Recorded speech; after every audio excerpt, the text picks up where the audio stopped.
More on President Biden's meeting with the Ukrainian President Volodymyr Zelensky. We are joined now by Michael Kimmage, professor of history at the Catholic University of America and a senior associate at the Center for Strategic and International Studies. He is also the author of the new book, Collisions: The Origins of the War in Ukraine and the New Global Instability. Professor, great to be with you today.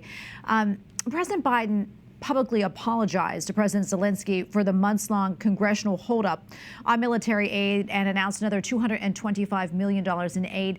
Talk to us about the significance of a public apology. It is pretty uncommon, especially in an election season, for an American president to do something like that. Of course, President Biden is not apologizing for something that he did or didn't do.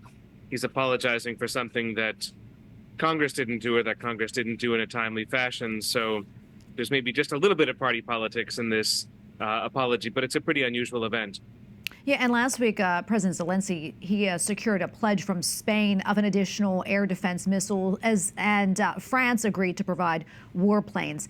Zelensky mentioned in his appearance with President Biden that he wanted to talk about air defense. Why is that such a key request from the Ukrainians? Well, it's been pivotal to the evolution of the war.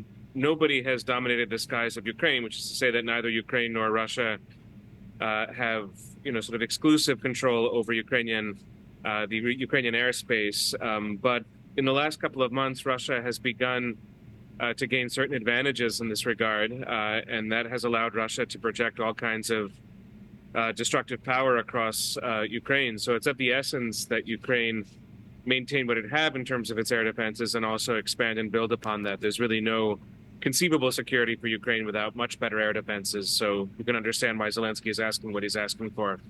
Yeah, and as we know, Ukraine has begun to use U.S. weapons to strike on Russian soil. President Biden approved this to protect the Kharkiv area, Ukraine's second largest city. What do you think this signals? And could this be a game changer here?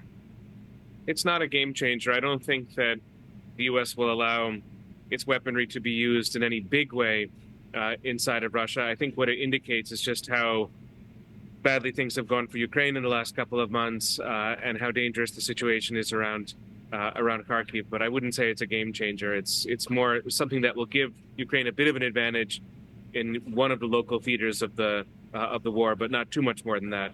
Yeah, and as before we run out of time, I quickly want to get to this. A lot of talk about these Russian warships that are headed to the Caribbean for military exercises in the coming weeks. Is this something, do you think the United States should be concerned about, or is this just standard war games?